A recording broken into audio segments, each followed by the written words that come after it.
Audio cassette bu khoida na tabiriba Kanglaipa ki ahal laman amadi ichil inaw khwai ki biki maphamda MB production gi mahut sinjaduna Sagol sem sana thoina miyam taram na ukjire miyam na khawrang ngai birak laba kadar mapi part 2 miyam gi maphamda kudol tamjari drama sida saktam langlibi singdi miyam ne hena sakhang naraba miyam gi kalakar Sri Huirem Manglem L Bedapati Kumari Laimahal Tombi Chagembi Munal Amadi Baby Joshna Drama Shibu Birakpa Gafar Laubi Rashi MB Production Ge Kadar Mapi Part 2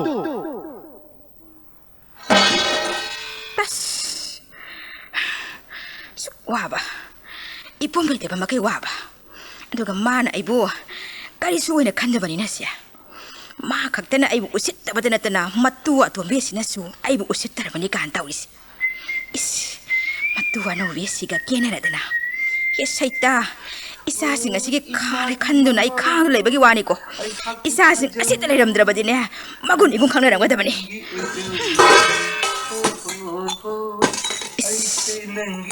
Ikai khangda bakadar ma bisila ine Isay kang ngadana kaya ada nungari banoba khang ninga sidi nang ngasidi ne ay walo ya ay sine nang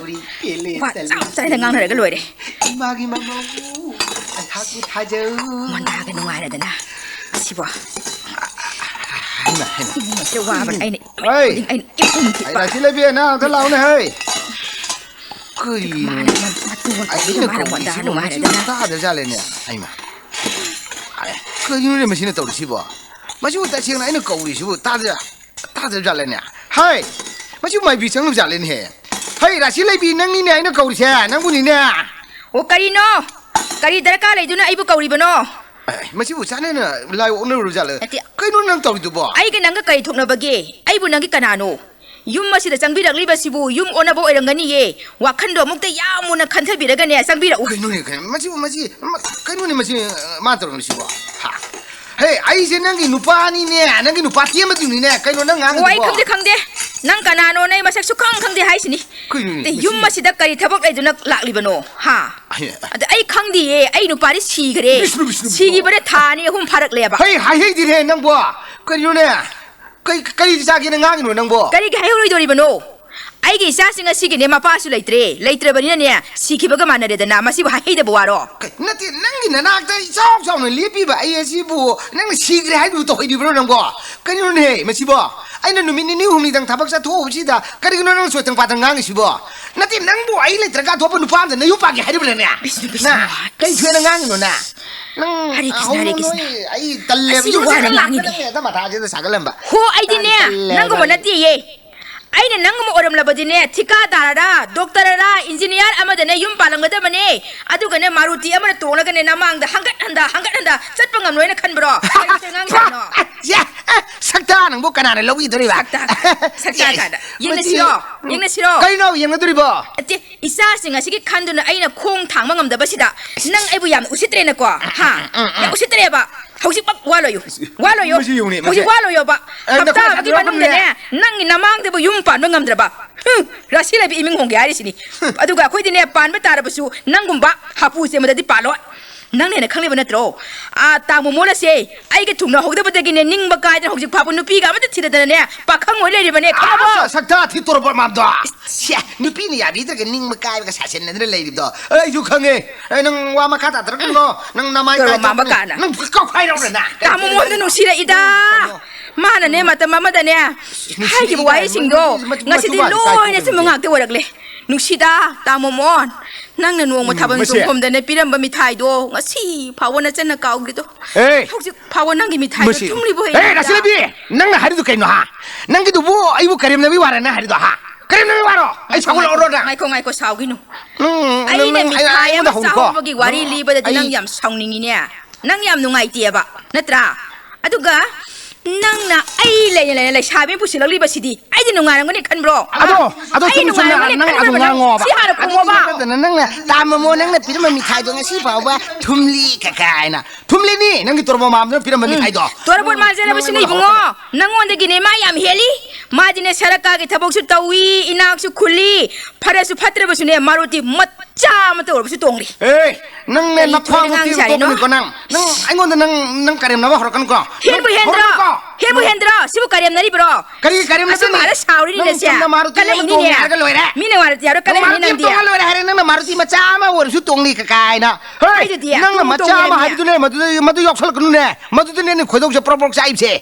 ꯃꯥꯅ ꯃꯥꯔꯨꯇꯤ ꯇꯣꯡꯖꯔꯕꯁꯨ ꯑꯃꯔꯣꯝꯗꯗꯤ ꯑꯩ ꯌꯥꯝ ꯍꯦꯟꯒ꯭ꯔ ꯄꯣꯠꯅꯦ ꯈꯪꯕ꯭ꯔꯣ ꯑꯩ ꯌꯥꯝ ꯍꯦꯟꯒ꯭ꯔ ꯄꯣꯠꯅꯦ ꯍꯣꯏ ꯌꯥꯝ ꯍꯦꯜꯂꯤ ꯃꯉꯣꯟꯗꯒꯤ ꯅꯪꯅ ꯍꯦꯟꯕ ꯍꯥꯏꯕꯕꯨꯅꯦ ꯅꯆꯥ 7 ꯑꯃꯁꯨ ꯍꯦꯜꯂꯤ ꯑꯗꯨꯒ ꯌꯨꯝꯁꯤꯗꯁꯨꯅꯦ ꯌꯨꯝꯁꯦ ꯁꯦꯒꯥꯏꯕꯁꯨ ꯍꯦꯜꯂꯤ ꯌꯥꯝ ꯍꯦꯜꯂꯤ ꯅꯪꯒꯤꯗꯣ ꯅꯪꯅꯅꯦ ꯐꯥꯒꯤ ꯇꯧꯕ ꯑꯣꯏꯖꯔꯕꯁꯨꯅꯦ ꯑꯁꯨꯝ ꯑꯆꯨꯝꯕ ꯃꯥꯜꯂꯛꯏꯕ ꯑꯇꯥꯕ ꯃꯤꯅꯗꯤ ꯈꯪꯉꯦꯗꯅ ꯀꯔꯤꯒꯤ ꯐꯥꯒꯤ ꯑꯣꯏꯗꯧꯔꯤꯅꯣ ꯑꯩꯅ ꯇꯧꯔꯤꯁꯦ ꯐꯥꯒꯤ ꯅꯠꯇꯦꯌꯦ ꯑꯆꯨꯝꯕ ꯉꯥꯛꯇꯅꯦ ꯑꯩ ꯉꯥꯡꯉꯤꯁꯦ ꯅꯪꯅꯦ ꯌꯨꯝ ꯑꯁꯤꯗꯅꯦ ꯍꯜꯂꯛꯇꯕ ꯁꯨꯍꯟ ꯍꯟꯕꯤꯔꯛꯑꯅꯨ ꯀꯣ ꯃꯗꯨꯅ ꯑꯩꯉꯣꯟꯗ ꯍꯦꯟꯅ ꯋꯥꯏ ꯁꯪꯉꯅꯤ ꯑꯗꯨꯅ ꯃꯇꯝ ꯈꯔꯒꯤ ꯃꯃꯥꯡꯗ ꯅꯍꯥꯛꯁꯤ ꯑꯩꯒꯤ ꯏꯄꯨꯔꯕ ꯑꯣꯏꯔꯝꯃꯦꯕ ꯍꯧꯖꯤꯛꯇꯤꯅꯦ ꯑꯩꯒꯤ ꯑꯣꯏꯗ꯭ꯔꯦ ꯃꯤꯒꯤ ꯑꯣꯏꯈ꯭ꯔꯕꯅꯦ ꯑꯗꯨꯅ ꯂꯦꯡꯉꯣ ꯏꯕꯨꯡꯉꯣ ꯁꯨꯍꯟ ꯍꯟꯖꯟꯕꯤꯔꯅꯨ ꯍꯥꯏꯔꯤꯁꯤꯅꯤ ꯂꯦꯡꯉꯣ ꯍꯥꯏꯔꯤꯁꯤꯅꯤ ꯔꯥꯁꯤ ꯂꯩꯕꯤ ꯑꯩ ꯄꯨꯛꯅꯤꯡꯁꯦ ꯑꯩ ꯌꯥꯝ ꯅꯨꯡꯁꯤꯔꯛꯏꯀꯣ ꯅꯪꯅ ꯑꯩꯁꯦ ꯃꯤꯒꯤ ꯑꯣꯏꯈ꯭ꯔꯕꯅꯤ ꯀꯥꯏꯅ ꯍꯥꯏꯕꯗꯣ ꯃꯗꯨꯗꯤ ꯅꯪ ꯍꯥꯏꯅꯣꯍꯦ ꯁꯩꯇ ꯀꯣ ꯑꯩꯕꯨ ꯏꯆꯥ ꯃꯌꯥꯝ ꯑꯁꯦ ꯊꯥꯗꯣꯛꯑꯝꯃꯒ ꯀꯗꯥꯏꯗ ꯆꯠꯂꯨ ꯍꯥꯏꯔꯤꯕꯅꯣ ꯅꯪꯅ ꯑꯩꯕꯨ ꯍꯦꯛꯇ ꯃꯤꯒꯤ ꯑꯣꯏꯈ꯭ꯔꯕꯅꯤ ꯀꯥꯏꯅ ꯍꯥꯏꯕꯗꯣ ꯅꯪ ꯇꯧꯅꯕꯤ ꯑꯃ ꯇꯧꯅꯨꯀꯣ ꯑꯩꯒꯤ ꯊꯃꯣꯏꯁꯦ ꯑꯩ ꯄꯨꯕ ꯉꯝꯗ꯭ꯔꯕꯅꯤ ꯑꯩ ꯐꯔꯕꯁꯨ ꯐꯠꯇ꯭ꯔꯕꯁꯨ ꯑꯩꯁꯦ ꯏꯆꯥ ꯃꯌꯥꯝ ꯑꯁꯤꯒꯤꯅꯦ ꯃꯄꯥꯅꯤꯀꯣ ꯅꯪ ꯑꯗꯨꯐꯥꯎꯗꯤ ꯅꯨꯄꯤ ꯂꯣꯟꯒꯅꯤ ꯍꯥꯏꯕꯗꯤ ꯈꯪꯕ ꯃꯆꯥ ꯃꯌꯥꯝ ꯑꯁꯤ ꯊꯥꯛꯀꯅꯤ ꯍꯥꯏꯕꯗꯤ ꯈꯪꯗꯕ ꯅꯪꯕꯨ ꯌꯨꯝ ꯑꯁꯤꯗ ꯂꯩꯕ ꯀꯔꯤ ꯀꯥꯟꯅꯔꯤꯕꯅꯣ ꯍꯥ ꯂꯩꯖꯈꯣ ꯅꯨꯡꯉꯥꯏꯅ ꯑꯇꯣꯝꯕꯤꯗꯨꯒ ꯅꯆꯥ ꯃꯌꯥꯝ ꯑꯁꯦ ꯑꯁꯤꯒꯅꯦ ꯅꯪꯅꯦ ꯑꯇꯣꯝꯕꯤꯗꯨꯒ ꯅꯨꯡꯉꯥꯏ ꯂꯩꯖꯈꯣ ꯑꯩꯗꯤꯅꯦ ꯀꯦꯁꯦ ꯍꯥꯏꯔꯤꯁꯤꯅꯤ ꯅꯪ ꯑꯩꯕꯨꯅꯦ ꯆꯩꯌꯨ ꯅꯆꯤꯟꯗꯣ ꯄꯦꯟꯅꯅꯕ ꯆꯩꯌꯨ ꯂꯥꯏꯁꯪ ꯗꯣꯔꯦꯂꯁꯦ ꯁꯤꯐꯥꯏꯁꯨ ꯑꯣꯏ ꯂꯧꯃꯤꯁꯨ ꯑꯣꯏ ꯃꯈꯣꯏ ꯏꯃꯨꯡꯁꯦ ꯀꯌꯥꯗ ꯀꯣꯝꯅ ꯍꯤꯡꯂꯤꯕꯅꯣꯕ ꯑꯁꯤꯒꯨꯝꯅ ꯃꯇꯧ ꯇꯝꯖꯧꯋꯣ ꯅꯪꯁꯨ ꯃꯇꯧ ꯇꯝꯖꯧꯋꯣ ꯅꯪꯅ ꯍꯥꯏꯔꯤꯕꯁꯤꯗꯤ ꯗꯣꯔꯦꯟꯒꯨꯝꯅ ꯑꯩꯕꯨ ꯁꯤꯐꯥꯏ ꯈꯜꯂꯨꯁꯤꯅꯤꯅꯦ ꯂꯥꯜꯂꯛꯀꯁꯤꯗ ꯑꯣ ꯁꯤꯐꯥꯏꯕꯨ ꯑꯣꯏꯔꯕꯁꯨ ꯄꯤꯌꯣꯟ ꯃꯆꯥ ꯑꯃꯕꯨ ꯑꯣꯏꯔꯕꯁꯨ ꯇꯣꯂꯣꯞ ꯈꯔꯗꯪ ꯄꯨꯁꯤꯜꯂꯛꯂꯕꯗꯤ ꯃꯇꯦꯡ ꯏꯇꯦꯡ ꯍꯥꯏꯕꯗꯨ ꯑꯣꯏꯅꯩꯗꯅ ꯈꯪꯉꯦ ꯅꯪꯅ ꯑꯩꯕꯨꯅꯦ ꯁꯤꯐꯥꯏ ꯑꯣꯏꯍꯜꯅꯤꯡꯂꯤꯕꯁꯦ ꯑꯩ ꯆꯞ ꯆꯥꯅ ꯈꯪꯉꯤ ꯃꯁꯦ ꯅꯪꯅꯅꯦ ꯑꯩꯕꯨꯅꯦ ꯇꯁꯦꯡꯅ ꯅꯨꯡꯁꯤꯗꯕꯩ ꯋꯥꯅꯤ ꯑꯩꯕꯨ ꯁꯤꯐꯥꯏ ꯈꯜꯍꯜꯂꯒ ꯊꯨꯅ ꯁꯤꯍꯟꯈ꯭ꯔꯒ ꯅꯪꯅ ꯀꯨꯁꯤ ꯇꯧꯍꯧꯔꯒꯦ ꯁꯤꯅꯤꯅꯦ ꯅꯪꯅ ꯈꯜꯂꯤꯕꯗꯣ ꯅꯕꯨꯡ ꯃꯅꯨꯡꯗ ꯂꯩꯗ ꯑꯩꯅ ꯍꯣꯠꯅ ꯈꯪꯉꯦ ꯑꯩ ꯀꯥꯟꯗꯒꯤ ꯃꯁꯤ ꯉꯥꯡꯉꯤꯁꯤꯕꯣ ꯍꯥꯍꯩꯗꯕ ꯅꯆꯤꯟ ꯅꯔꯩ ꯀꯦꯡꯒꯗꯕ ꯋꯥꯗꯣ ꯉꯥꯡꯉꯔ ꯇꯥꯅꯤꯡꯗꯦꯀꯣ ꯑꯩꯒꯤ ꯀꯔꯤꯒꯤ ꯇꯥꯅꯔꯣꯏꯗꯧꯔꯤꯕꯅꯣ ꯅꯪꯅ ꯈꯜꯂꯤꯕ ꯋꯥꯈꯜ ꯑꯗꯣ ꯑꯩꯅ ꯐꯖꯅ ꯈꯪꯕꯤꯕꯩ ꯋꯥꯅꯤ ꯇꯧꯅꯨ ꯔꯥꯁꯤ ꯂꯩꯕꯤ ꯀꯣ ꯅꯪꯁꯦ ꯍꯧꯖꯤꯛ ꯉꯔꯥꯡ ꯇꯤꯟꯅꯔꯛꯄ ꯅꯠꯇꯦ ꯂꯩꯁꯥꯔꯤꯉꯩꯗꯒꯤꯅꯦ ꯅꯕꯨꯛꯁꯦ ꯆꯞ ꯆꯥꯅ ꯈꯪꯉꯦ ꯍꯣ ꯐꯠꯇꯕꯣ ꯅꯪꯅꯦ ꯅꯕꯨꯛꯇꯣ ꯐꯃꯟꯗꯕꯗꯒꯤꯅꯦ ꯅꯪ ꯅꯕꯨꯛꯇꯣ ꯀꯪꯈꯠꯇ ꯅꯪ ꯁꯤꯔꯒꯗꯕꯅꯤ ꯈꯪꯉꯨꯀꯣ ꯃꯁꯤꯕꯨ ꯀꯔꯝꯕ ꯐꯠꯈꯤꯗꯕ ꯅꯨꯃꯤꯠ ꯊꯥꯔꯛ ꯊꯦꯡꯅꯔꯛꯇꯨꯅ ꯑꯩꯒꯤ ꯏꯔꯥꯏꯕꯒ ꯁꯤꯕꯨꯁꯨ ꯌꯥꯝ ꯊꯤꯔꯛꯏꯕꯅꯣ ꯅꯪꯗꯤ ꯀꯥꯎꯔꯝꯃꯅꯤ ꯅꯪ ꯑꯩ ꯑꯍꯥꯟꯕ ꯊꯦꯡꯅꯈꯤꯕ ꯅꯨꯃꯤꯠꯇꯣ ꯃꯗꯨꯃꯗꯤꯅꯦ ꯅꯪ ꯅꯤꯡꯁꯤꯡꯂꯛꯀꯅꯨ ꯍꯥꯏꯕꯤꯔꯤꯁꯤꯅꯦ ꯃꯗꯣ ꯅꯤꯡꯁꯤꯡꯂꯛꯀꯅꯨ ꯍꯥꯏꯔꯤꯁꯤꯅꯤ ꯅꯨꯃꯤꯠ ꯑꯗꯣ ꯅꯪ ꯄꯜꯂꯛꯀꯅꯨ ꯑꯗꯨꯕꯨ ꯃꯗꯨꯅ ꯀꯔꯤ ꯑꯀꯥꯏꯕ ꯂꯩꯔꯕꯒꯦ ꯌꯥꯝ ꯂꯩ ꯑꯩꯅ ꯍꯥꯏꯔꯤꯁꯤꯅꯤ ꯃꯗꯨ ꯄꯜꯂꯛꯀꯅꯨ ꯀꯣ ꯅꯪ ꯑꯩ ꯊꯦꯡꯅꯈꯤꯕ ꯅꯨꯃꯤꯠꯇꯣ ꯑꯩꯅ ꯍꯥꯏꯔꯤꯁꯤꯅꯤ ꯃꯗꯨ ꯅꯤꯡꯁꯤꯡꯂꯛꯄ ꯌꯥꯔꯣꯏ ꯅꯪꯕꯨ ꯈꯒ ꯉꯥꯎꯕ ꯍꯧꯔꯕ꯭ꯔꯣ ꯍꯥ ꯅꯪꯕꯨ ꯉꯥꯎꯔꯕ꯭ꯔꯣ ꯅꯪꯕꯨ ꯑꯇꯣꯝꯕꯤꯒꯤ ꯀꯔꯝꯕ ꯃꯔꯩꯅ ꯂꯩꯁꯟꯈ꯭ꯔꯕꯅꯣ ꯃꯈꯣꯏꯒꯤ ꯍꯤꯀꯥꯞ ꯇꯤꯡꯀꯥꯞꯀꯗꯅ ꯐꯥꯈ꯭ꯔꯕꯩ ꯅꯪꯕꯨ ꯐꯥꯗꯣꯏ ꯋꯥꯐꯝ ꯅꯠꯇꯦ ꯑꯩ ꯌꯥꯅꯤꯡꯗꯦ ꯍꯥꯏꯔꯤꯕꯁꯤꯅꯤ ꯅꯠꯇꯦ ꯑꯩꯅ ꯍꯥꯏꯕꯁꯤꯗꯅꯦ ꯀꯔꯤ ꯑꯀꯥꯏꯕ ꯌꯥꯎꯈ꯭ꯔꯕꯒꯦ ꯀꯔꯤ ꯀꯥꯏꯗꯅꯤ ꯅꯪꯒꯤ ꯅ꯭ꯌꯨ ꯏꯌꯔꯒꯤ ꯆꯥꯛ ꯆꯥꯅꯕ ꯅꯨꯃꯤꯠ ꯑꯗꯨꯗ ꯑꯩꯈꯣꯏ ꯑꯅꯤ ꯊꯦꯡꯅꯔꯝꯗ꯭ꯔꯕꯗꯤ ꯑꯩꯅ ꯃꯊా ꯁꯥꯔꯤꯕꯁꯤꯡ ꯑꯁꯤ ꯁꯥꯔꯝꯃꯣꯏ ꯑꯉꯥꯡ 3ꯀꯤ ꯃꯄꯥ ꯑꯣꯏꯔꯕꯁꯨ ꯑꯣꯏꯔꯝꯃꯣꯏ ꯑꯩꯅ ꯑꯉꯥꯡ ꯃꯌꯥꯝ ꯊꯥꯛꯇ ꯋꯥꯔꯤꯕꯁꯦ ꯅꯪꯒꯤ ꯅ꯭ꯌꯨ ꯏꯌꯔꯒꯤ ꯆꯥꯛ ꯆꯥꯅꯕꯗꯣ ꯃꯗꯨꯅ ꯋꯥꯍꯜꯂꯤꯕꯅꯤ ꯈꯪꯕ꯭ꯔꯥ ꯑꯗꯨꯅꯅꯦ ꯑꯩꯅ ꯍꯟꯗꯛꯀꯤ ꯅ꯭ꯌꯨ ꯏꯌꯔ ꯕꯣꯏꯀꯣꯠ ꯇꯧꯔꯤꯗꯣ ꯀꯥꯟꯗꯒꯤ ꯃꯁꯤꯗꯤ ꯄꯨꯔꯥ ꯉꯥꯎꯋꯦꯗꯅ ꯃꯁꯤ ꯀꯔꯤ ꯀꯥꯏꯈ꯭ꯔꯒꯦ ꯀꯥꯏꯅ ꯅꯪ ꯇꯣ ꯍꯥꯏꯒꯠꯂꯛꯀꯅꯣ ꯅꯪꯅ ꯀꯔꯤꯒꯤꯅꯣ ꯅꯆꯥ ꯃꯌꯥꯝ ꯑꯃ ꯍꯨꯏꯅꯥꯎ ꯃꯆꯥ ꯄꯣꯛꯇꯧꯅ ꯄꯣꯛꯁꯜꯂꯦ ꯃꯌꯥꯝ ꯑꯁꯤ ꯊꯥꯡ ꯍꯣꯠꯅꯕꯗ ꯑꯩ ꯆꯥꯎꯈꯠꯄ ꯉꯝꯗ꯭ꯔꯦꯅꯦ ꯑꯩ ꯉꯝꯗ꯭ꯔꯦ ꯑꯩ ꯋꯥꯔꯦ ꯕꯤꯁꯅꯨ ꯀꯥꯟꯗꯒꯤ ꯃꯁꯤꯗꯤ ꯉꯥꯎꯋꯦꯗꯅ ꯇꯧꯔꯤꯁꯤꯗꯤ ꯅꯪꯒꯤ ꯅ꯭ꯌꯨ ꯏꯌꯔꯒꯤ ꯆꯥꯛ ꯆꯥꯅꯕ ꯅꯨꯃꯤꯠ ꯑꯗꯣ ꯃꯗꯨꯅꯒꯅꯦ ꯃꯤ ꯑꯁꯦꯡꯕꯒ ꯑꯣꯏꯔꯝꯃ ꯊꯥꯅꯒ ꯊꯥꯕꯩ ꯋꯥꯗꯤ ꯂꯩꯇꯕꯅꯤ ꯑꯩ ꯆꯞ ꯆꯥꯅ ꯈꯪꯉꯤꯅꯤ ꯅꯪꯁꯨꯅꯦ ꯂꯩꯁꯥꯔꯤꯉꯩꯗ ꯍꯧꯅ ꯑꯩꯕꯨ ꯌꯦꯡꯁꯟꯕ ꯍꯧꯔꯛꯑꯕꯅꯤ ꯑꯩꯕꯨ ꯃꯥꯡꯅꯅꯕ ꯅꯪ ꯌꯦꯡꯁꯜꯂꯛꯑꯕꯅꯤ ꯑꯩ ꯈꯪꯉꯤ ꯑꯇꯦ ꯅꯪꯕꯨ ꯈꯒ ꯉꯥꯎꯔꯕ꯭ꯔꯣ ꯀꯩꯅꯣ ꯍꯥ ꯅꯪꯕꯨ ꯉꯥꯎꯔꯕ꯭ꯔꯥ ꯃꯦꯃꯤꯌꯥ ꯅꯪꯅ ꯆꯨꯔꯨꯗ ꯑꯉꯥꯡ ꯌꯥꯝꯃꯒ ꯂꯥꯏꯔ ꯇꯥꯜꯂꯤ ꯍꯥꯏꯗꯅ ꯂꯥꯎꯔꯤ มีน่ะอันนี้หุ่มปงนะบัดนั่งน่ะน่าจะแต่มันปกเสลมาจากที่น้อยไม่อามาเสียทางนะบ่ฮนะบัดไอ้เซ่จ้าเขาฟังงำเด็กข้างเรา所以เรากุมสิโก้สมมติว่าว่ากี่วางงั้นนะสิสิขยับสาวอะไรกันด้วยไอ้สิเบียร์พายกันด้วยก้อยไอ้เงี้ยสิเบียร์พายกันด้วยก้อยนั่งนั่นนิวยอร์กที่จากจานะบัดดาไม่ยามเสียว่าตัวไปกินน้ำมาดานั่งมีเสด็จทงไม่เย็นบัดดามีอะไรแต่นั่นมาตัวมันนี่ดังหาไปแล้วก็ไอ้งวงนั่นน่ะเฟกัตตาเรามาตัวมันนี่มั้งหับเสลบก็ดูก้าวรู้เปล่ามาดูบุญนับบุญพอไปขุดทำเลยสามีไรไม่บีงานเงี้ยมีก้อยมึงไอ้ที่เนี่ยจากจานเป็นมีอะดูบอกร้อยเก่าครับวันนี้ชุ่มนิ่งบุญนิ่งเสียงรู้แต่วันนี้ยังไงไอ้เนี่ยจะฟังพูดจริงแต่เนี่ยนั่งเนี่ยเนี่ยเราก็ดูอะดูกันเนี่ยกางกับงกีตาสาวก็ยังทางโบราณคนมาสับปะเนี่ยตุงเนี่ยตับลีว่าให้เจ้าบัดดิ้งงามจะได้เนี่ยคิดมันตรอมาดูนั่นนัดเตี้ยถ้าผมจงผมจะสู้ไหลเสียงกีตาร์มองก็ทำบันทรงเงี้ยแต่เนี่ยก็คิดบัดดูนั่งนิ่งช่างหัวให้สินี่ก็กินนุปีตรงก็คิดบัดดูนัดเตี้ยนั่งในยามน่ะปั๊มจะมาบัดดูแต่เนี่ยนั่งไม่งักปีแล้วกันเนี่ยนักขุดเสร็จแล้วมาทำแต่เนี่ยนั่งน่ะปุ้งอย่างนี้กันน่ะปุ้งอีดูนั่งนับบุกตัวนั่งเนี่ยนั่งปกขาเลยกันนั่งเชี่ยกันนั่งปุ้งอย่างนับบุกตัวนั่งกางกับงกีจ่อบัดดูกันนั่งกินโมนี่ดูกันอันนี้ตัวนิ่งช่างบ่าวเร่เลยกว่านั่งฮะนิ่งช่างงี้เฮ้ยมากี่จ่อไว้แล้วกันเนาะอีโรยมามตัวนี่เฮ้ยมาตัวนี่นุปีกับปูก็เสียลิมนี่กันมาคุยกับพันเลยนะจับดูคุณไล่คุณจับได้มาดูกี่ฮัลโหลพูดดูเลยนี่มีท่าจะเลยก็มากอกตัวมาชุ่มมาที่ท้องนึกไปเลยด้มันจับดูท้องเราปังที่หายกันจะเลยจ้ะก็ผู้หญิงเนี่ยเราลมได้เตียงน้ำมันบีใครเนี่ยลมได้ยงมันบีกันตัวชิ้นนี้นั่งกี่ว่าตัวฮะนั่นที่มาแต่ได้กับปะกับขวดปะกับอีตุ้งสิแต่ก็อินเฮอินเลยนั่งเนี่ยนั่งนับบุญยามพมันเดให้นั่งให้พี่เกก็นั่งเนี่ยหนุ่งไงไปยาโรให้นั่งเราพัดเกก็นั่งหนุ่งไงไปยาโรให้สิมาตุ้มดูกี่วันนี่เอาดูเขาจิตไอ้นั่งอินเตอร์เน็ตนะนั่งวันเดียวอินเตอร์เน็ตนะก็ที่เทนั่งงานนี่เนาะอินเตอร์เน็ตบล็อกเขาจิตปอให้ดูระ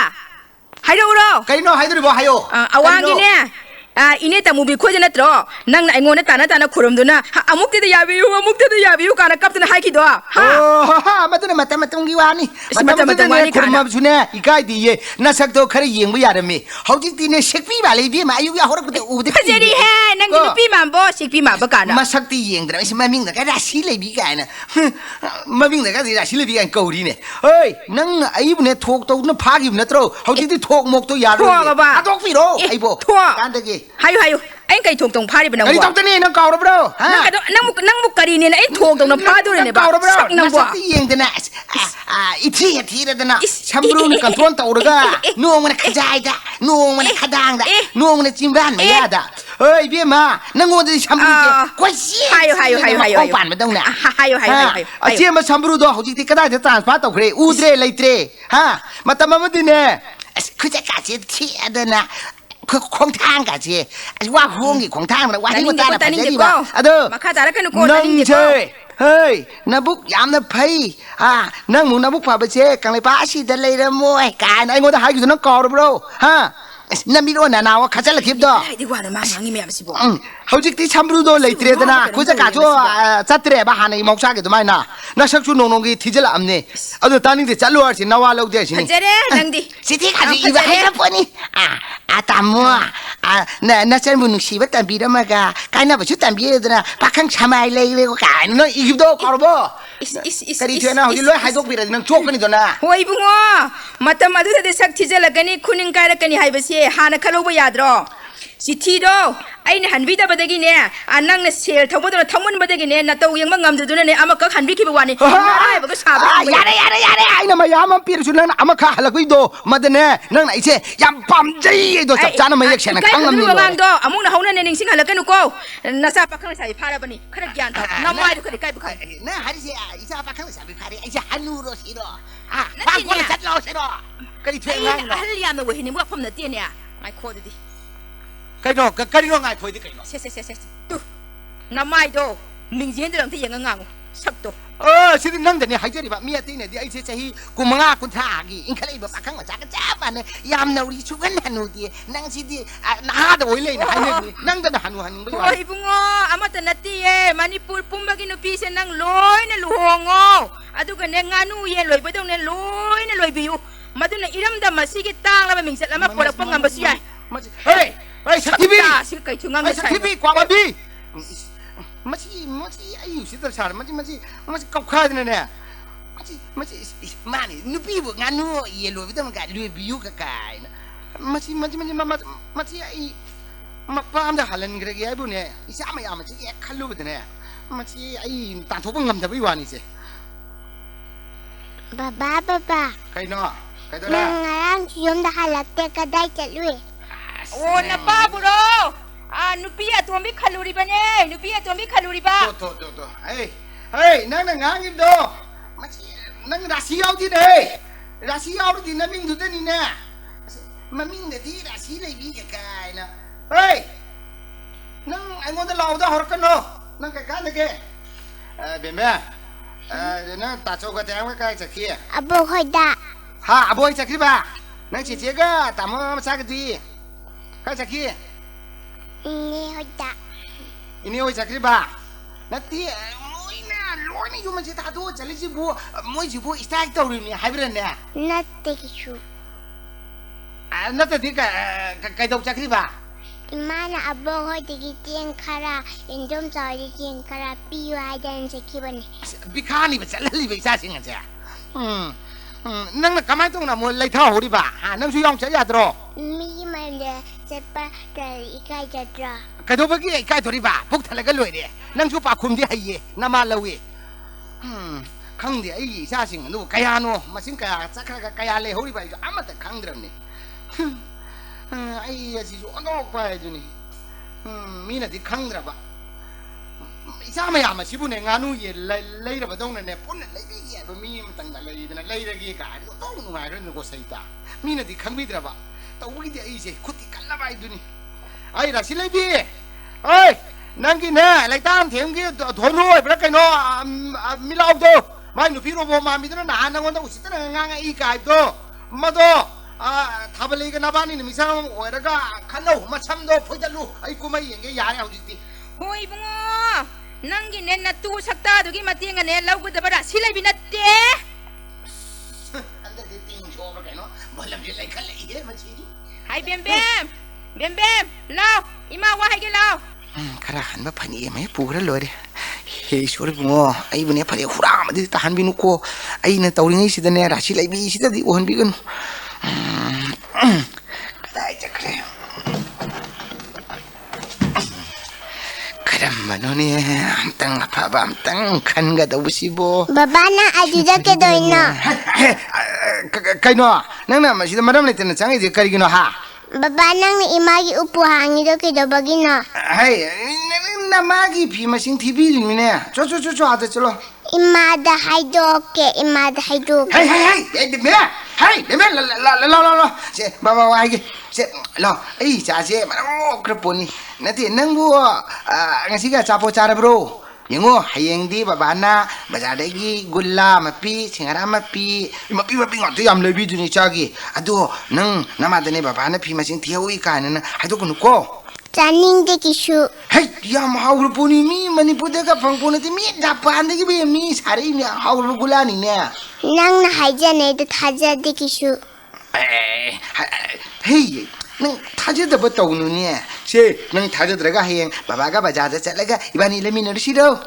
ให้ยังดีจะปัตตาลีมาให้ดูพิโรลุปะอันนี้พิโรsangat bangang ni saya itu se nang amu kau tu nak hai tu lak thong ni ko hai tu ai kisu hai tu pia de ko bye bye tu bangang ni saya tu sao ni mama je chan lâu ni saya tu mapa ngod da baw ba karab san tok salam ni se machine phai dra si pode machine tu pura gi machine pura no ke chapu mani ni si dia machine bu puk te ye pa thu ki ba da phara dra ni si bo sadu ni mo hane ki pukang du ko mane di na mo phara di thong du he da ko phai da puk te ye sang ke la ba yeng la ki amuk pa ne fura mani ka ne kai ma ko kwai dao la ro te ai chu pra kai no ai ba ho ka dai da mo zapiri ba no sang loi ra ba ne ai phat halaka sa thira mo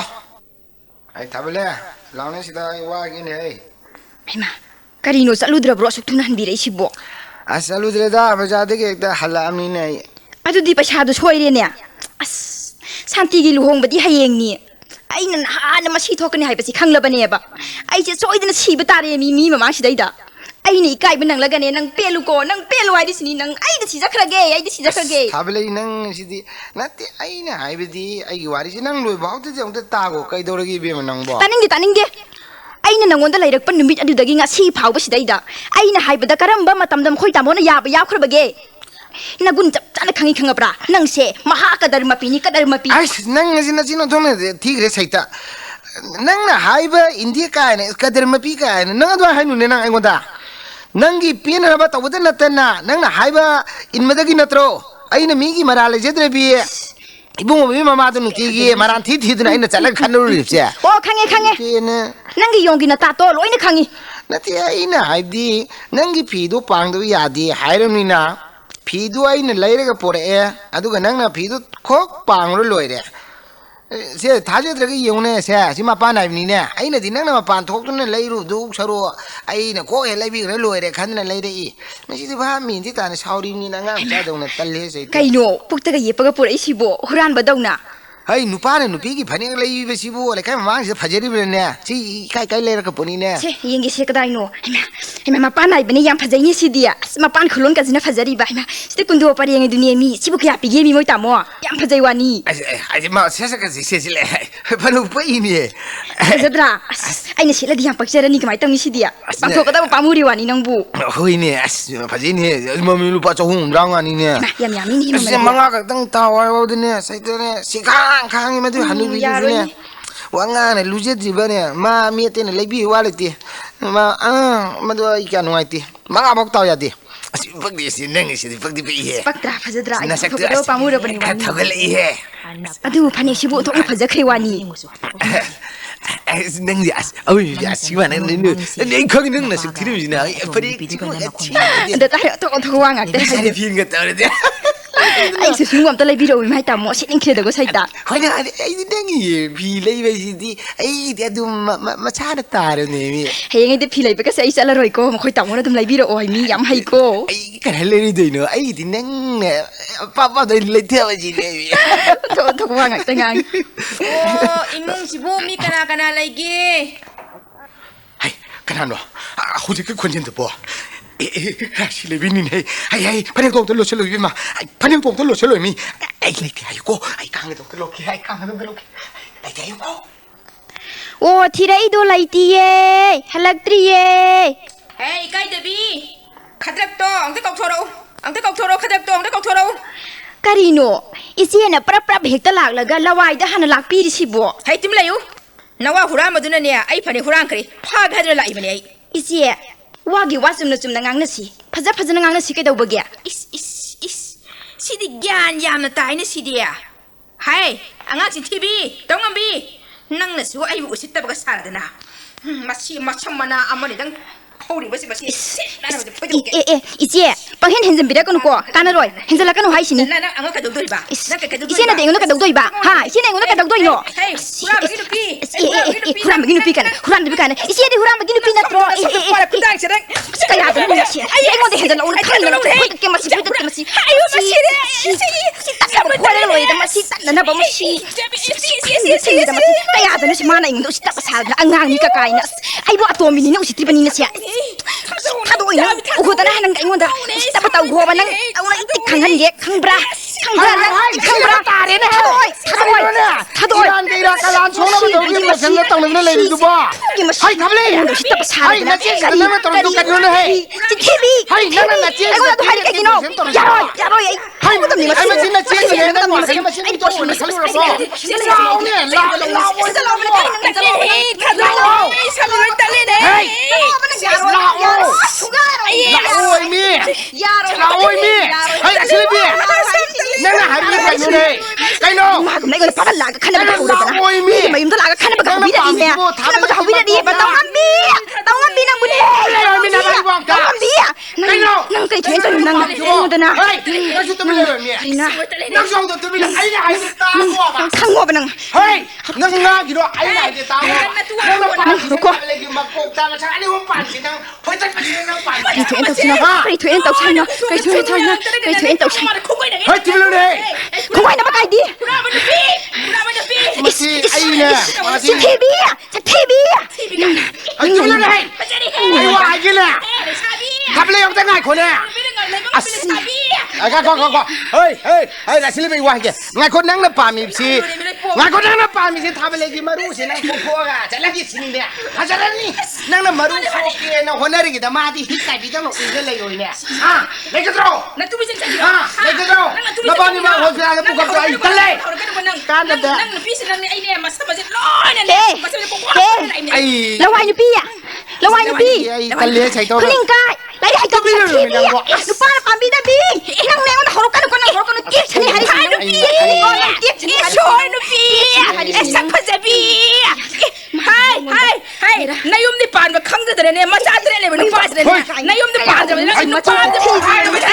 ไอ้อาตัวนู้น จริงเหรอ พี่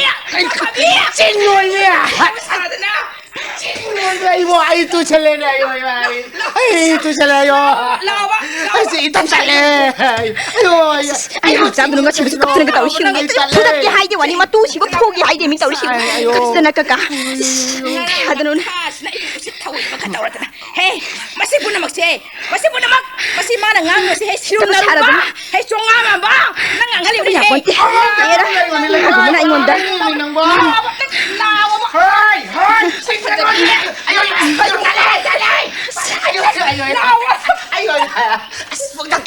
Cái đồ bay nô, lại cái tao nó mới lòi chứ mò, rồi bô, lại cái tao nó mới lòi chứ cái gì nô. Suy tao. Cái gì cha vậy nè? Suy tao quá rồi nè suy. Tôi đã xem một đứa khi nó Wait, tak lain sih. Wait, tak lain ni pak. Nak tahu je ni tahu bam tu betul itu nganya. Kat terus ni. Lawai ni pi. Tungkai. TV je masih. TV je masih. Imun kita kau tak kau cari dah. Ôi lại cái tao này mình em mới lòng chứ bò. Nó đẹp phán em tôi ai nó quỳ ai bên năng khăng làm gì? Năng cho tụi tôi mới lấy rồi tao mẹ tay nó phụ gì nó tiếc tao cái đi thuê nó ngon rồi. Hari sih nang yang pam saya dapat ini ai pani to. Aduh ang mau ni zero lawo pipi ke. Aduh nanti nang Quran puri kali gino ha. Pipi ke ni zero lawo. Quran ba. Ni pipi pani Quran ni pura ka. Itu itu na nang juga sari beno. Năng aduh tôi mới ngang ya đây mẹ. Macam mana? Ha. Năng tôi mới ngang ya bro. Cái gì nó năng này cái lá cái gì lò rồi đi bro. Ngang ơi. Cái napa? Lau ni. Cái nô. Ai Karino, asal TV sini hari si buat cumber. Saya di bazar lagi lelaki hai bedanya panen tu buat. Ha, tak komo apa? Tak komo mi. Nang bulu patah hum dam ngapi hai bedanya. Tak komo mi nang bom, tak komo mi. Karino, na kau ini sang rai bulu salah kesiro. Na bani ni tahu ciba. Na bani mak cami bu halah kesiro. Noi ai sirga noi nungai ni bro. Pada si amat dah buci, lepas tu amat dah boleh, tu amat ke amat dah tro. Amat ke amat dah tro. Saya Jepang dengan ni. Macam mana kau nak orang Jepang ni?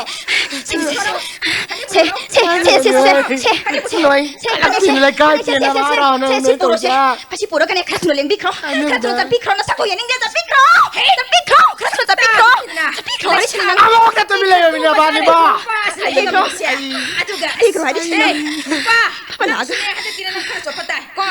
kabar ada ni foto kau ni ni pani Quran berpare. Ada nak hake. Kangen nak Quran menang.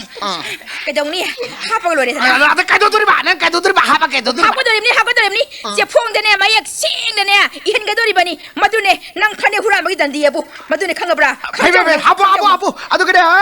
hai bige. Kau, nasi ni big, nana tu siang tau. Apa tar ke sana? Mayam mayak siang nak kalau foto dan nama kan ha. Apa kadam ni? Nang gini mau gini mayak siang tapi mai tu ni thau ti tai ba. Masang macu khang dah betul. Aduh mana kadi apa ya roh di case tau tu ni. Foto ni nak. Mama itu kayak ada masih ikan khang dia bersih. Kan tak ya? Ada nama pi. Pani Quran bu. Pani Quran bu. Ani Quran dah. Masih di ni ni. Melihat pawang macam tu. Masih aku kali masih. Nang tu ni. Aduh dah seorang nonton nak kanan roh. Lau imung jangan wang nasi lau. Lau mi. Karino, nang lau mau hari lau ba imung jangan si wang nasi ba. Cái nó học cái nào bạn này làm phẩm đại khám lúc cái xiêm rồi bạn, thế khoang thì chúng nó bảo lên phương làm gì, à tôi nằm vào hậu đạo bro. Harung lapan ni. Hau jadi nak tu sak TV tu nak ngang bapa yam doa. Ha ngang apa doa. Madu pun nak ngang kan bani apa. Aduh nak dinang nak suai bu citra bani hai ba citra bani apa.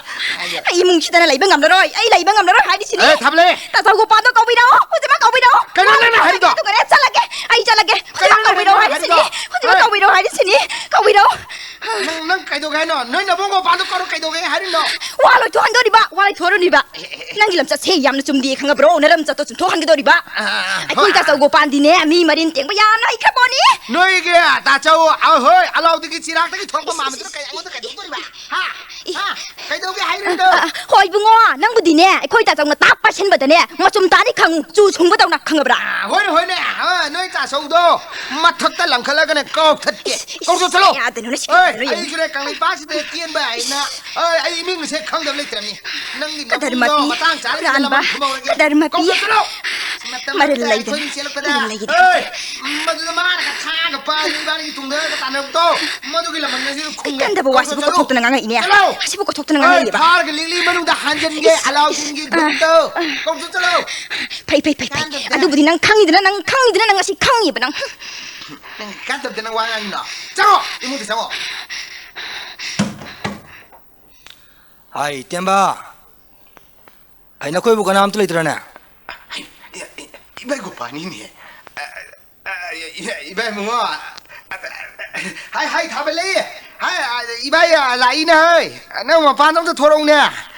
ibai na sian khurum jeri ya hai ne cha ga haw na gla cha ni ka ta cheba wa hai ya da ibai ma imung da kai no ma to ho ne ma le mabu masa ga ngam de harana ngami bai ngami kai gumba tabang macha ma kai no tong ne bre mung ne chang ado kari tabak ni bai lingbi de ta sawa ai ngasi mo waloi thok pi ro ai mo ndo lai ba ngam lo hai sini ko ai waloi thok pi ro hai sini moi ki tawra dam kari no ne hai kari no ni man kapli si ba temba ibai sumdo bani wai pienda ba mteng le vale sumdo ni bai mo mana sana macha na na piem ka tang sabiyo na hajara uche phana kuiram ni ada ai na june hori en hayeng na sum ye chok ba ada ma ni no si na bai lenga padda ni pienga kariya hojik ta nang bu nong sha dang no thongna pharam ba dai ne ha thongna pharam ba dai ba kari gi hojik nau chi ma khun da chang du na tumin na lai ri ba no nang bu tumin na lai ri ba no lili manung da han gani hai ba dai ne ha halo da na halo ba sabi ni ha da sagi are da na chung la tin thinu nang da ma pinang tin thinu nang hai tu le ni nang ba tung ta ni ki de ko ibai angang sing ai na sai khanga ba ni ai sai khanga ba hoi isil sin har si phajdo man lan de se ai nga sai ni ma yong ang di khang la ba ni jong nu pi ma ga lo jan ti yak nu pi ga huina ga si di lu to ya po tien tien ba ibai ai sa ne hai je ba ni hoi ado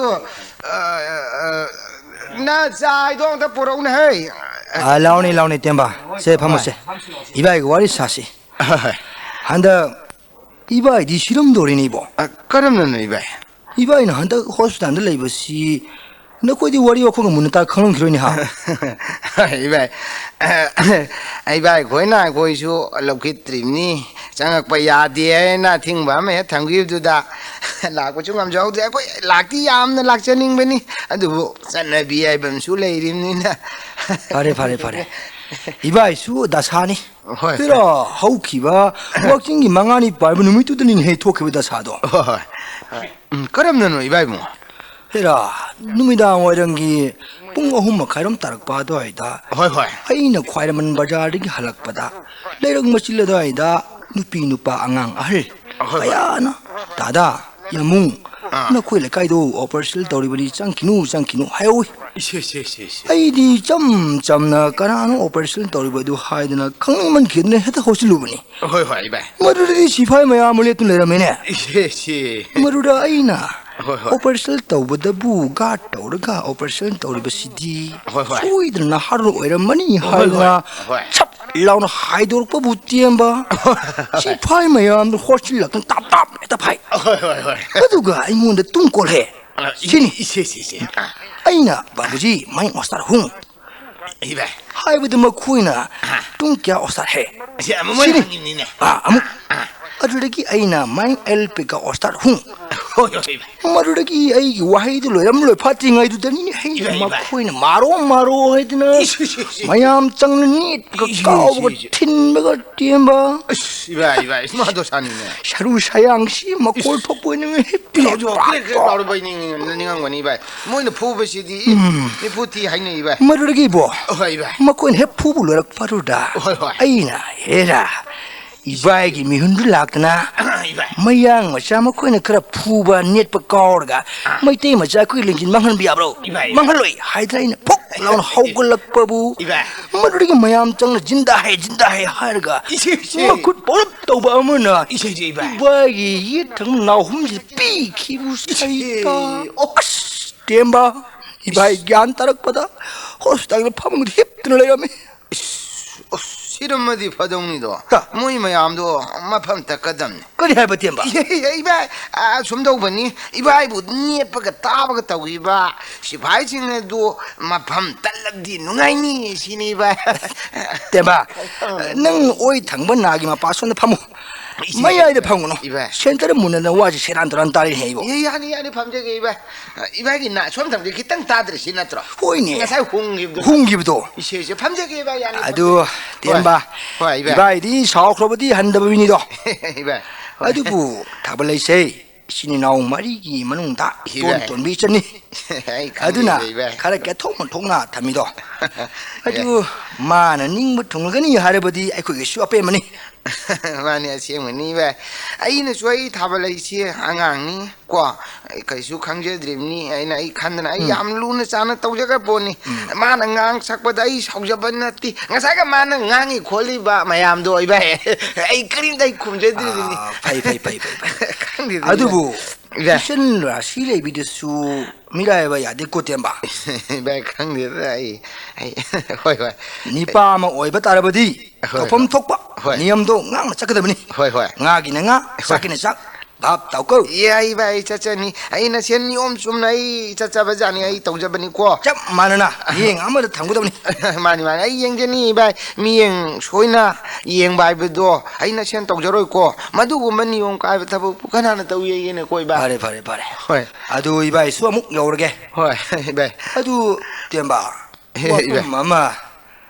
하이비요 이바이 그 까람 뭐 아파 뭐 비렴노 타이비요 아이고이 아마타니 시네 바 아이고이 아리 레이타 따톡 따진 떠라가 힘이나가 두니 한고 비노이 바야 핵 타이비요 넌고 센 통거도 그라 꼼려브로 이바이 기두부 이닝 싱드라번 헤이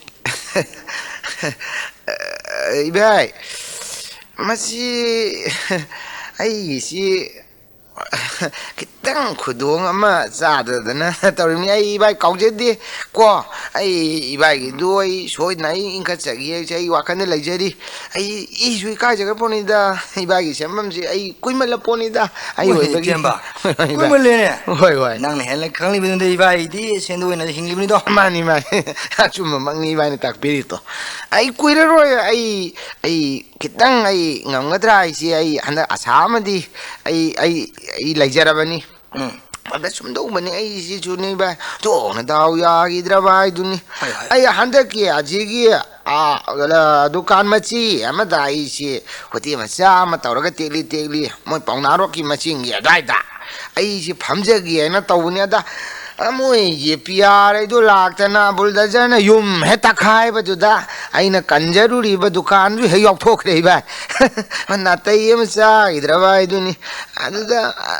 mata ma eksa idana du ati du so asa dum bhanga oire nang loan kai du kam do rege ye bai loan du pambiranu da ma do na chengi ne laina mo jarabani loan je pam palak padanya ai na chengi awa bai do ne ngarang su ne loan gi wa do na chenu pi na hodore isi ma do hodore di ba na taim saru ne ai di pungal lakta na adu da bu thaba lai ne sing ai bi ram di ba ai ngachi hospital da lai ni is ai loan je palli adre ba adu nang loan de thawai yam yau khibida ni mamang ai bo iba na sien loan thawai ke amuk yaw ba gi ai ba bu iba bungo loan gi form se kuinu ni mon ma kha de ne tham khai am di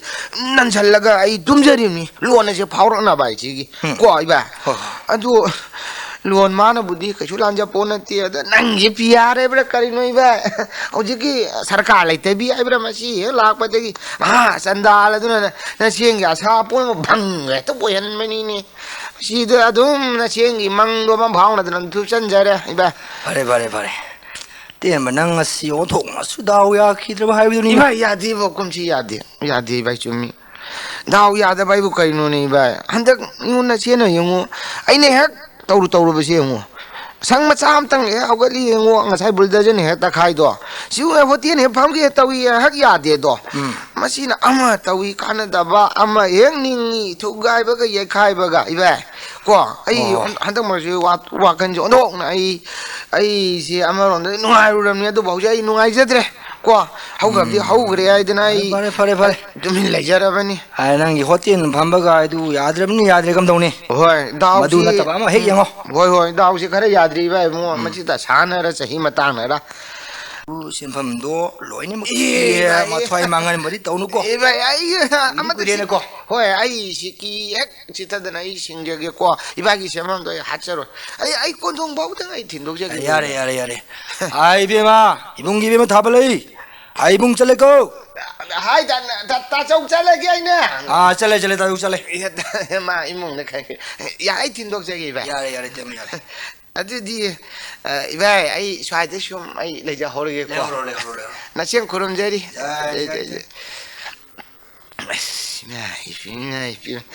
Vishnu. Tabelegi mataudu mana madu chana kitang ge kara henjelabdi. Moi ge mabunga ji makuta ngaji besono lang odong ni do. Kara adela isi ba. Ai amadu ni ne. Sama gini lu pali singon sanga ni kamai to masih hotel lau de yadre. Tamo timba.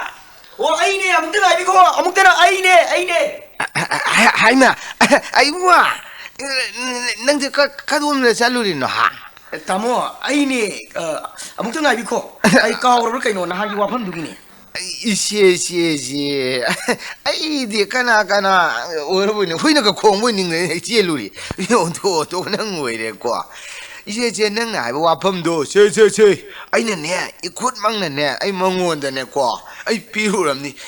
Ishi mai pi ma saita. Nang je mana ondo ne pang ra ni ko. Tamo hayo ne. zaman bina ai buta sheng nungsiba jani ko. No ni nang ai di sibu. Nanti nang naming du kari ai ba. Ha. Jo nai bro. Jo la hai buni ne. Odong tu ju kau bi ram me de ko. Oi ni. Nang ni naming je ai ne amu muning jang ai che. Koi hui na on lai ra mi da na. Nang khangau ba na mu lak ba da khong bu da. Tamo. Madu khoi ta chong na lai rak ta na loi bni. Nung se kara ba ma mai ga da pere hai la da na. Adu maming du ka mana du nang ja ai koi hui na du he ning chang e. Adu ju ne bu ngo som do bu ni he. Ma de hui na du ja na thi di nung si da na. Ma si na ne nga nu ma cha. O ye na mu cha ji nung ta khatra amam ani ni su chakal lak bu che. Ibu ngo angang ba yaw do ma le na. Hei ma si di sa am kai le da. Ibu ngo ya ma lo selen ya. Adu nang na mi si jo nai wa de ko. Hui du he ning chang ai da. Adu tamo. Ayo ne. Pi du di itai mat ko bina chet po ya. Jumi che. Jumi hai bu ngo. Ko ya ma oi da ba ngang ko. Ai kun asina ne. Nang I taja mami de pi do pi di ko. Mi di pi de bu pi ai de na ka mai hai do ri no. Ko.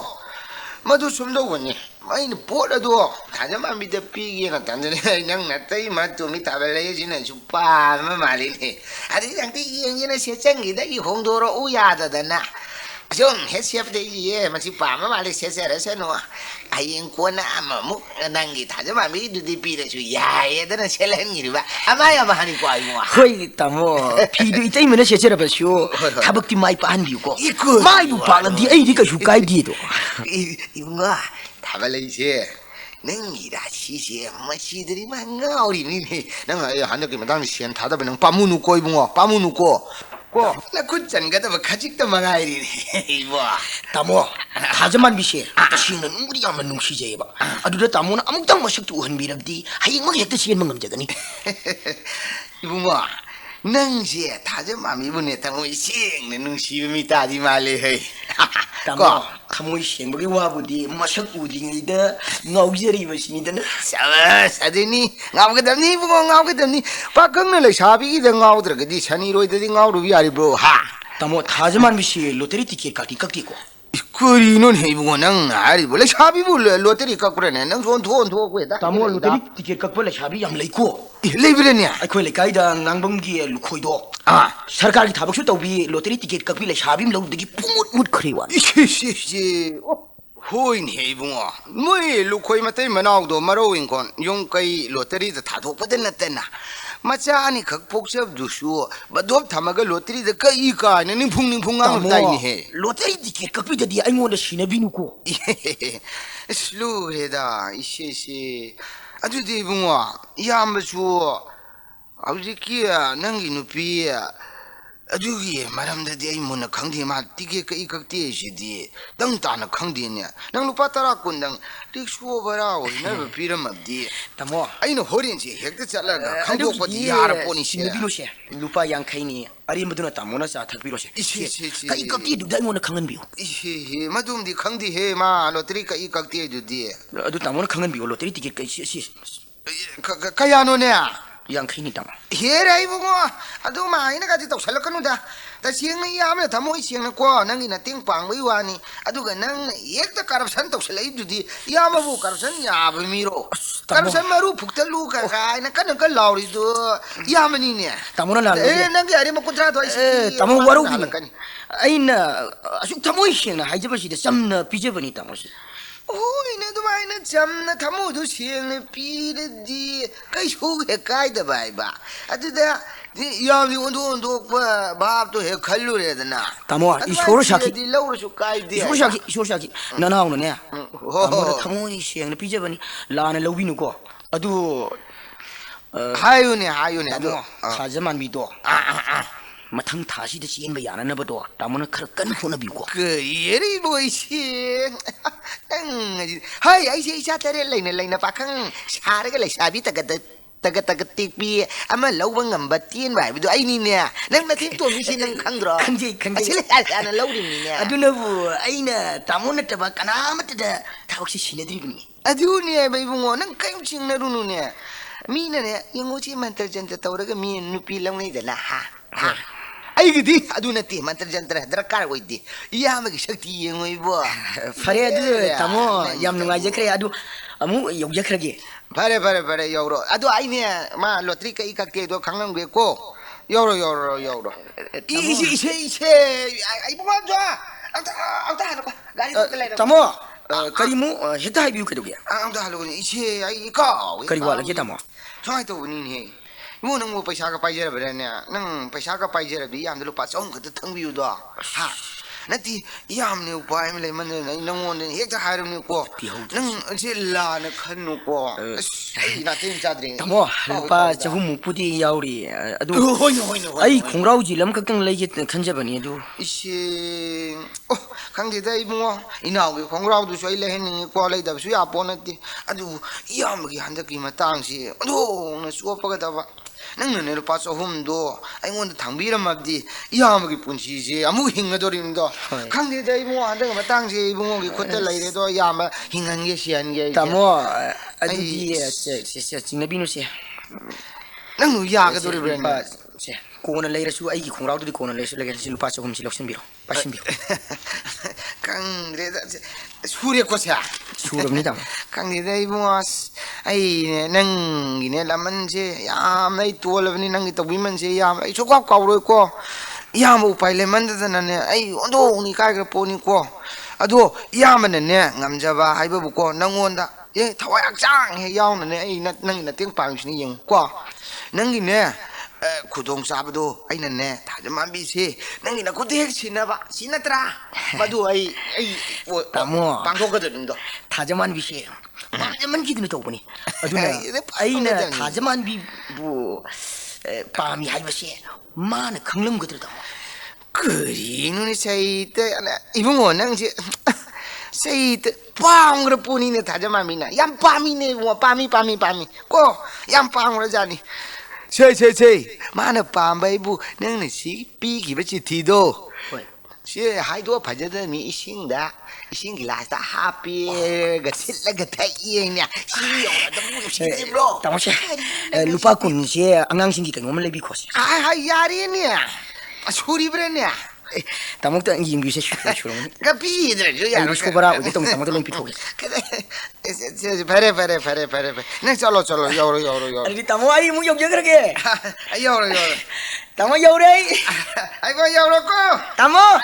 ยาวเลยสวยเลยไอ้คนนั้นแก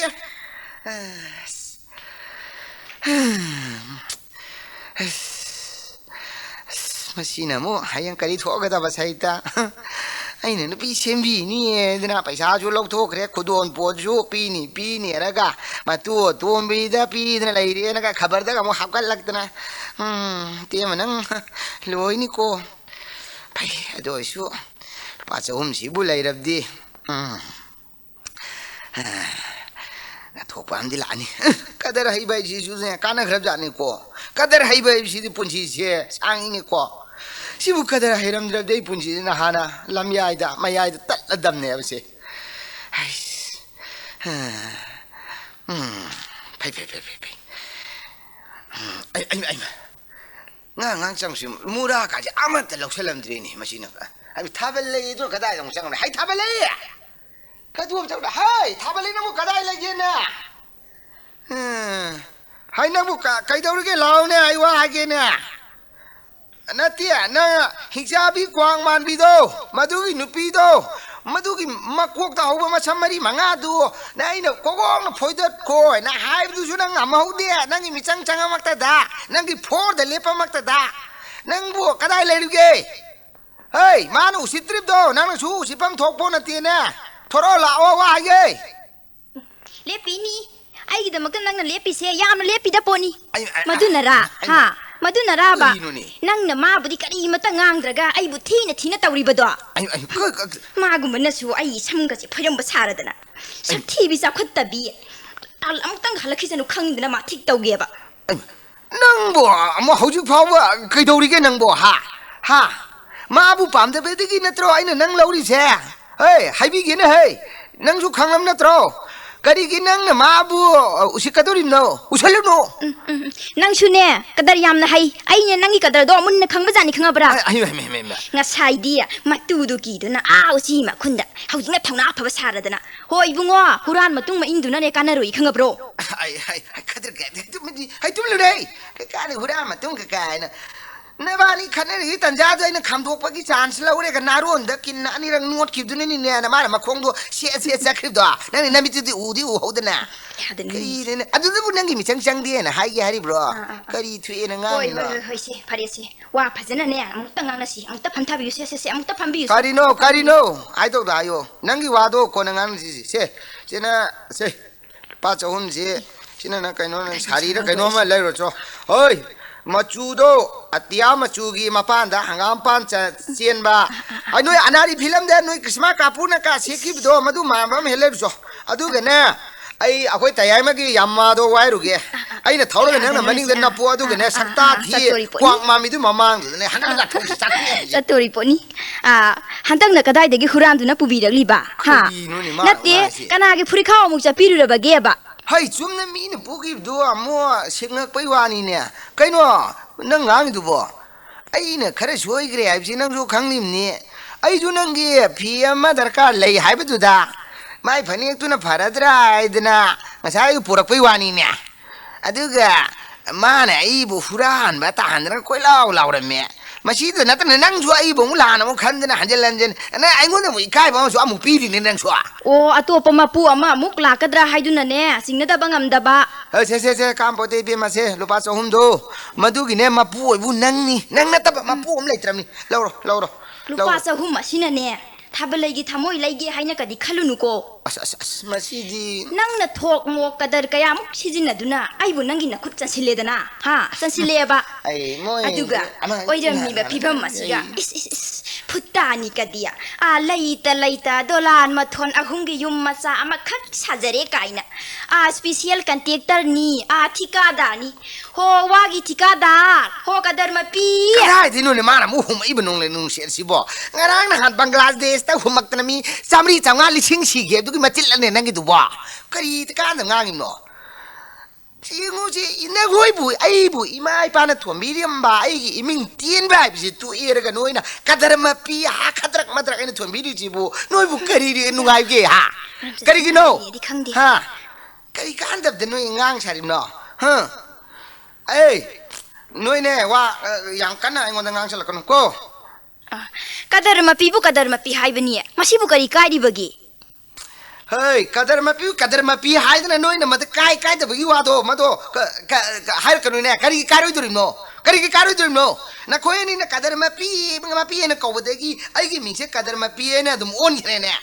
नती तीन बा हाइबा इमिंग सिरिजि मयामना कदर मपी ने ओंथोपिरिसि नोइ ताब नुंगाइ Renee नोइबो नुंगाइरि bro हो नरम चर अदुना हाइरिबने अखोइदि कनासु हाइदेदना ना कोजु खंगलिब नत्रो आइबु पुलिसना फादनागी मचामन पैसा पिनिगाइ लेतदना नंगी कुरफु अकाइबनी दु पिरमलगा थादोरै नत्रो मदुदा सुनते नंगी बिदुगी लुपा चंगा खक तुमगिदमा माना खामन बाजार मयाइददा याम सितबि मवोंदा कदर मपी ने लाक्चे ना हाइबदि काय मनग्रदना धर्म सरादा लोंगने लेखथरक्तना ज्ञान मेन तादम खै कुली मयाम खुंदुना थेलादा आपगा युम भाव थिलकिबदु नंग काउरब्रो अदुगा ने गोइना सु नोइमक याउना आइबु कदर मपी काइना अइना कदर तोरमद्रबु नंगा आइगा थुंगगिद्रो थुंगरंगद्रो होय फरेसे कदर मपी गाना नोइ करि थेरंगानो फरे तो पिरो मखोइ तामोना पामी हाइबा सारीदो लैरुसि लाओ मी लाओ बसि लाओ अबलै नंगजु खंगो अइने नंगुने लौरैसे याम पामजन याम नुसीना लौरकर पोनिको थाथाना का लौर पोनति सिनिंग सिता थावाइसे निंग लाउङै लौरैनि खमा थावाइसे खुबाकता हापेरगा नोइ नबुङने गि थाङ ममाङदा चिलैबा खंगेदना नायने सामु मखोंदगी लुपा अनि मखाइ बिबो कोमला मख लैते लैरेगा इबुङो इचन थमोइसि न कचेरि इबुङो लानबा लैतन लौसन बियुको ननाइने इबुङो शरंदा कोमला कचबगी मरमदि ननाइदि नुपी लोंदबा यादबदगी लोंजगिबनी नुपी एनिएसे खना चैनब थोनबिनु ननाइबु मथा साबिनु को इबुङो ननाइना हना खुरमजिरि निंगेदाको सैता सतासे मिट ओथोंना नाखेदा तब सारिसे हो थमोइ सेंदबा हुरानलि चचतपा मीना महेलेको लाइनिंगबसे हाय नंगना हाय दो कनादनो पुंगनिंगनाबु सेंद्रबदी अदुम हेका चिंगनाबनिको मी सिंसे वांगांगबदा साइंटिस्ट की वांगांग तौनु हो लेंथोक पिरिदुबु कदाइदनो अहनगिदरो हाय थाबले नंग चलमदादने अइने चथोमदासिदने नंग नबुक चेन सेंगदबदो तौनु अइ मंगोल होय यौबिरुरो ngairamlani ए वांगामदने मचु तान ngangnसिको फरे अदुदै चले नंग कैदोगे हरिमनो चले कैदोगे हरिमनो एरा आइबु नुपी नौ सितबा याबा मिनो खंगिदना नंग आइगी खुबाक मयाइ सिदा हाबलगा उरुरो लैये खंगी नंग इस आइबु अतोमिनि का काइने उसित्रबाइदु ओइरा मानिने मागिसे थाबलै आइगी इगुन चप चाना खंगनगेबा आइने नुपीना नुपादा सेमजिल्लगा लैबा हाइबसे कयादि पांजदबनिको अदुमपु मागी मरम चट असे चुमदबनिना ने सेमजिल्लगा इनाक्तगी चुक हेन हेंदोक हंदबा मखै थमगे खंगिदना नंग